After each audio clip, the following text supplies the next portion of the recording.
Shalom, selamat malam pemuda-pemudi yang saya kasih dalam Tuhan. Kita akan mendengarkan renungan firman Tuhan. Sebelumnya mari kita berdoa. Terima kasih Tuhan, kami mengucap syukur buat kasih Tuhan, kemurahan Tuhan, penyertaan perlindungan Tuhan sampai saat ini. Kami boleh ada untuk kami menikmati firman-Mu. Mari Tuhan, kami siapkan hati kami untuk kami mendengarkan firman-Mu. Hati yang tertuju kepada firman Tuhan, urapi pakai hamba-Mu, sertai dengan Roh-Mu yang kudus. Firman yang disampaikan adalah isi hati Tuhan, yang menguatkan, membangun, dan membentuk iman kami. Untuk kami semakin hari semakin berkenan di hati Tuhan. Di dalam nama Tuhan Yesus kami berdoa mengucap syukur. Haleluya, amin. Kita baca di dalam Matius 12 ayat yang ke-33. Matius 12 ayat 33 demikian bunyinya, jikalau suatu pohon kamu katakan baik, maka baik pula buahnya. Jikalau suatu pohon kamu katakan tidak baik, maka tidak baik pula buahnya. Sebab dari buahnya pohon itu dikenal. Tema renungan firman Tuhan yang diberikan kepada saya yaitu hidup yang berbuah. Tentu saja sebagai anak-anak Tuhan kita rindu untuk berbuah bagi Tuhan, amin. Dan itu juga adalah kerinduan hati Tuhan. Tuhan ingin supaya kita hidup, kita anak-anak Tuhan berbuah bagi Tuhan. Tuhan memanggil kita, memilih kita untuk kita berbuah bagi Dia. Tuhan tidak hanya memanggil kita, memilih kita untuk kita hidup di dalam berkat Tuhan, mengalami pertolongan Tuhan, perlindungan Tuhan, melewati pengalaman-pengalaman hidup bersama dengan Tuhan.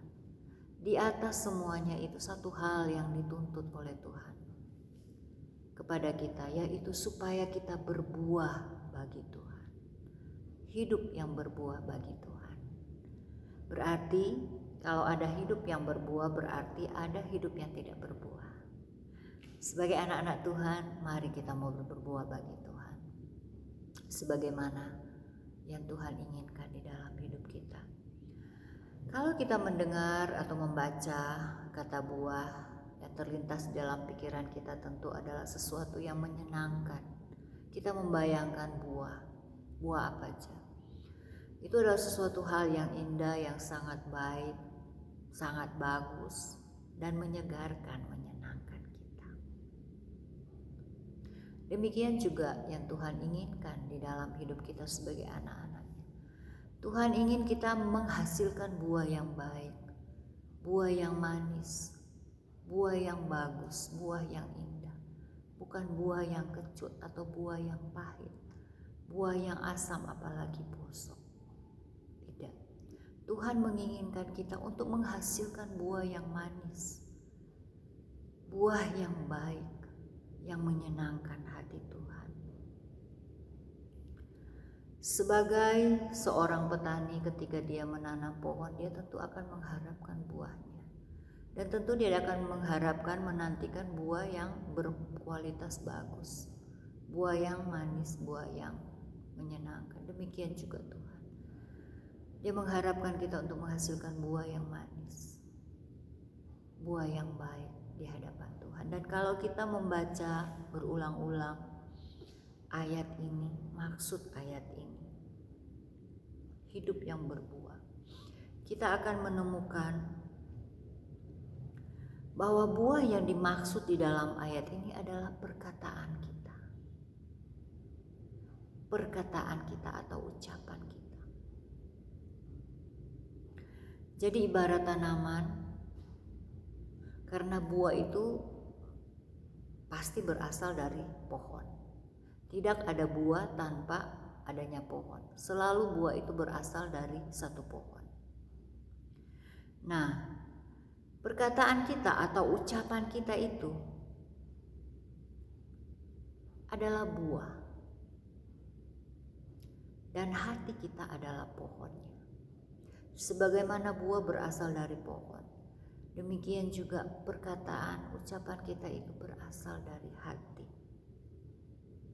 Kita melihat, jikalau satu pohon kamu katakan baik, maka baik pula buahnya. Jadi kalau perkataan kita baik, maka baik pula buahnya. Kalau perkataan kita tidak baik, maka tidak baik pula buahnya. Jadi begitu hebatnya dampak dari perkataan kita. Betapa besarnya dampak dari ucapan kita. Jikalau kita katakan baik, maka yang terjadi adalah baik. Tetapi sebaliknya, jika kita katakan tidak baik, maka akan terjadi yang tidak baik. Jadi pemuda-pemudi yang saya kasih dalam Tuhan, betapa pentingnya kita memperhatikan kata-kata, ucapan kita.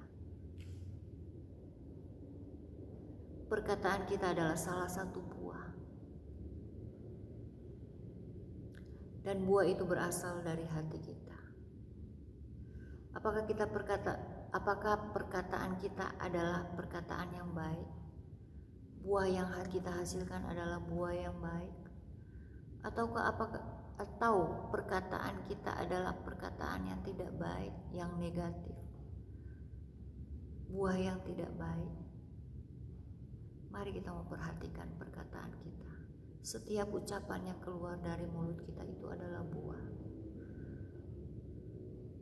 Dan sebagaimana buah berasal dari pohon, perkataan kita juga berasal dari hati. Kita akan baca satu ayat di dalam Lukas 6 ayat 45. Lukas 6 ayat 45.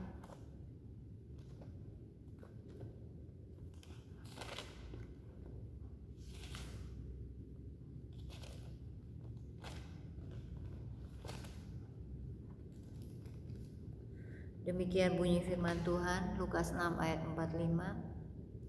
Orang yang baik mengeluarkan barang yang baik dari perbendaharaan hatinya yang baik, dan orang yang jahat mengeluarkan barang yang jahat dari perbendaharannya yang jahat, karena yang diucapkan mulutnya meluap dari hatinya. Jadi apa yang kita katakan itu meluap dari hati kita. Apa yang kita ucapkan itu keluar dari hati kita. Kalau perbendaharaan hati kita jahat, yang keluar adalah perkataan yang tidak baik. Kalau perbendaharaan hati kita baik, maka yang keluar adalah perkataan yang baik. Jadi sangat penting sekali untuk kita menjaga hati, supaya ucapan kita juga adalah ucapan-ucapan yang baik.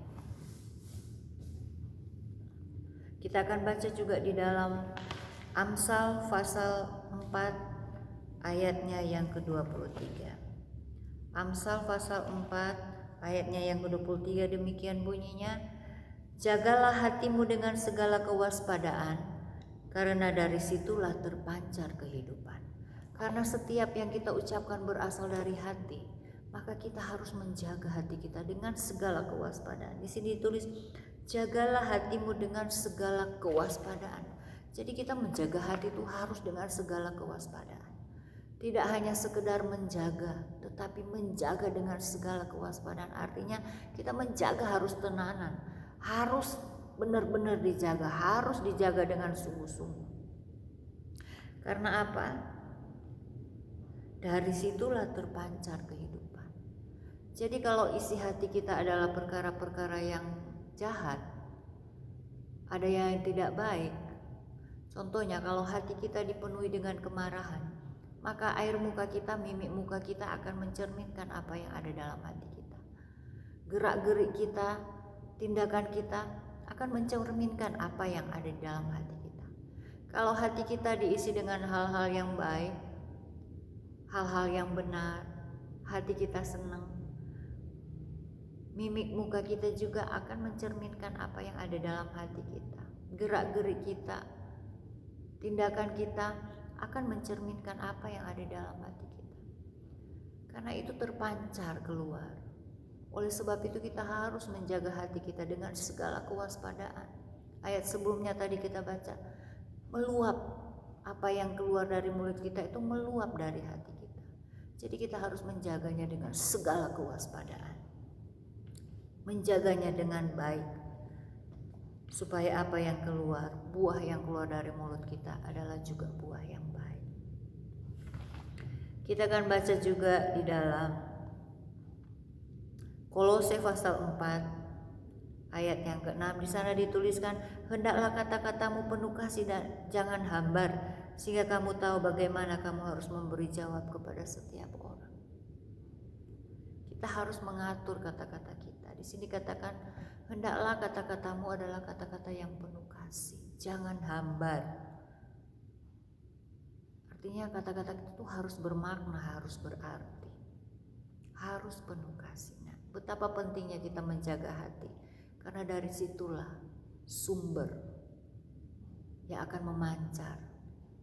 Dari situlah sumber yang akan meluap lewat ucapan mulut kita. Nah, bagaimana kita menjaga hati kita supaya perkataan kita adalah perkataan-perkataan yang baik, supaya buah yang kita hasilkan adalah buah yang baik. Kita akan baca satu ayat di dalam Mazmur pasal 119.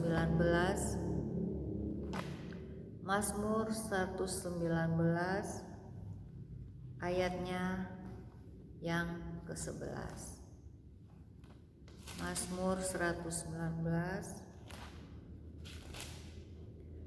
ayat yang ke-11. Bagaimana supaya hati kita bisa kita jaga dengan baik, sehingga apa yang kita ucapkan juga adalah perkara-perkara yang baik. Demikian bunyi firman Tuhan, Mazmur 119 ayat 11. Dalam hatiku aku menyimpan janjimu supaya aku jangan berdosa kepadamu. Hati kita ini harus berisi firman Tuhan. Hati kita ini harus dipenuhi dengan firman Tuhan. Hanya itu cara satu-satunya supaya ucapan yang keluar dari mulut kita adalah ucapan yang baik. Karena ucapan berasal dari hati. Jadi hati kita ini harus diisi. Yang disimpan di dalam hati kita bukan perkara-perkara yang jahat, tetapi yang disimpan di dalam hati kita adalah firman Tuhan. Dalam hatiku aku menyimpan janjimu supaya aku jangan berdosa terhadap engkau. Kalau dalam terjemahan lama di sana dituliskan, maka segala firmanmu telah kutaruh dalam hatiku supaya jangan aku berdosa kepadamu. Kalau hati kita dipenuhi dengan firman Tuhan, otomatis yang kita ucapkan adalah ucapan berkat. Hati kita dipenuhi dengan hal-hal yang benar, ucapan kita adalah ucapan yang benar, yang positif. Kalau kita menyimpan firman Tuhan dalam hati kita, otomatis tidak ada tempat lain lagi di dalam hati kita. Hanya firman Tuhan, hanya kebenaran. Kita tidak akan melewatkan, kita tidak akan melepaskan firman Tuhan. Tetapi kita menyimpannya dalam hati kita. Firman Tuhan yang kita baca, firman Tuhan yang kita dengar, kita tidak akan melepaskannya dengan begitu saja. Kita tidak akan bisa melewatkannya, tetapi kita akan simpan di dalam hati kita. Kenapa disimpan? Karena firman Tuhan itu sangat berharga. Itu sangat berharga. Dan firman Tuhan berkata, kalau firman Tuhan itu kita simpan di dalam hati kita supaya kita tidak berdosa. Kadang-kadang kita berdosa lewat perkataan kita. Tetapi di sini dikatakan, dalam hatiku aku menyimpan janjimu supaya aku tidak berdosa kepadamu. Apa yang kita ucapkan berasal dari hati kita. Kalau hati kita dipenuhi dengan firman Tuhan, otomatis apa yang kita katakan adalah ucapan yang baik, ucapan yang positif, ucapan yang memberkati. Nah, pemuda-pemudi yang saya kasih dalam Tuhan, mari penuhi hati kita dengan firman Tuhan. Isi hati kita dengan kebenaran firman Tuhan. Maka ucapan kita juga adalah ucapan yang baik. Buah yang kita hasilkan, perkataan yang kita hasilkan adalah perkataan yang menyenangkan hati Tuhan. Kita akan baca di dalam Matius 12 ayat yang ke-35. Matius pasal 12 ayatnya yang ke-35. Di sana dituliskan seperti ini.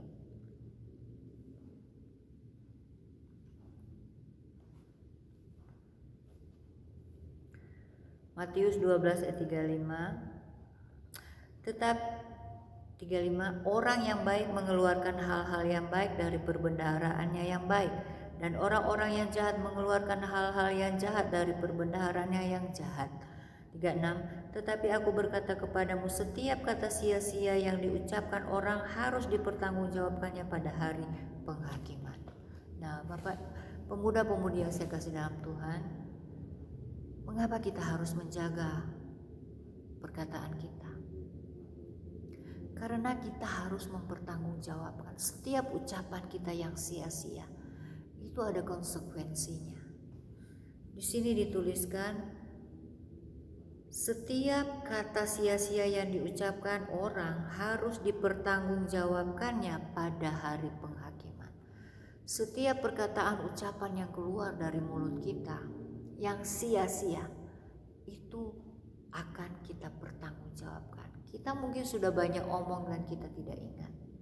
Kita keluar kata-kata, keluar ucapan, kadang-kadang kita sudah lupa, tetapi Tuhan tidak lupa. Tuhan tidak lupa. Dan setiap kata-kata yang sia-sia akan kita pertanggungjawabkan satu hari nanti. Oleh sebab itu betapa pentingnya kita harus menjaga perkataan kita. Sangat penting untuk kita menjaga ucapan bibir kita. Karena kita nanti satu saat nanti akan mempertanggungjawabkan semuanya. Mari pemuda-pemudi yang saya kasih dalam Tuhan, keluarkanlah buah yang baik lewat ucapan kita. Keluarkanlah buah yang manis lewat perkataan kita. Jangan kita mengucapkan perkara yang sia-sia. Jangan kita mengucapkan perkara-perkara yang hambar. Karena suatu saat nanti kita akan harus mempertanggungjawabkan. Keluarkanlah buah yang manis, perkataan yang baik. Keluarkanlah buah-buah yang baik, perkataan yang memberkati. Karena kalau hati kita menyimpan firman Tuhan, dipenuhi dengan firman Tuhan, pasti omongan kita, ucapan kita adalah ucapan yang memberkati, menguatkan, membangkitkan semangat orang yang kita ajak omong. Puji Tuhan, sebagaimana tema yang diberikan, berbuah bagi Kristus. Hidup yang berbuah. Mari lewat perkataan kita mau keluarkan buah yang baik, buah yang manis. Sehingga lewat perkataan kita banyak orang boleh diberkati. Lewat perkataan kita banyak orang boleh dibangkitkan semangatnya, boleh dibangkitkan imannya. Lewat perkataan kita membangun sesama kita. Perkataan kita menghibur sesama kita. Perhatikan apa yang kita ucapkan, perhatikan apa yang kita katakan. Keluarkanlah buah yang baik, keluarkanlah buah yang manis lewat ucapan kita. Sehingga sebagaimana kerinduan Tuhan untuk kita hidup berbuah bagi Tuhan, terjadi di dalam hidup kita lewat perkataan kita. Kita mengeluarkan buah yang baik. Jangan buah yang kecut. Perkataan yang sia-sia melemahkan, menjatuhkan. Tapi mari kita mengeluarkan kata-kata yang membangkitkan iman, yang memberkati sesama, yang menghibur sesama kita. Dan nama Tuhan pasti akan dipermuliakan lewat hidup kita. Puji Tuhan, itulah firman Tuhan. Jadi renungan kita malam hari ini, mari kita mau berbuah bagi Tuhan lewat perkataan kita. Kita mau keluarkan buah yang baik, yang positif, yang menyenangkan hati Tuhan, yang membangkitkan iman orang-orang yang ada di sekitar kita. Tuhan memberkati kita semua, dan mari kita akan berdoa bersama-sama. Terima kasih Tuhan, kami boleh menikmati kebenaran firman-Mu. Dan Tuhan, kami rindu firman-Mu tidak berlalu dengan begitu saja, tapi kami mau simpan di dalam hati kami. Kami mau merenungkannya Tuhan, dan biarlah Roh Kudus akan selalu mengingatkan kami untuk kami berbuah bagi Tuhan. Lewat perkataan kami menghasilkan buah yang manis, perkataan yang positif, perkataan yang baik, perkataan yang memberkati, dan perkataan yang mempermuliakan nama Tuhan. Mampukan setiap kami Tuhan, ampuni kami jika kami masih Tuhan mengeluarkan kata yang sia-sia, yang hambar, yang kosong. Kami bersyukur kami diingatkan lewat firman-Mu untuk kami mengeluarkan perkataan-perkataan yang baik. Terima kasih Bapa, terima kasih. Kami rindu menjadi pelaku-pelaku firman. Dimanapun Tuhan pemuda-pemudi-Mu berada saat ini, berkati mereka Tuhan. Berkati di dalam sekolah studi mereka, di dalam pekerjaan mereka, di dalam pergaulan mereka Tuhan. Menjadi berkat dimanapun mereka berada. Menjadi sinar-Mu Tuhan, menjadi terang-Mu Tuhan dimanapun mereka berada. Mereka berbuah-buah hanya untuk kemuliaan nama Tuhan. Terpujilah nama Tuhan kekal selama-lamanya. Di dalam nama Tuhan Yesus kami berdoa mengucap syukur. Haleluya. Amin. Shalom, selamat malam Tuhan.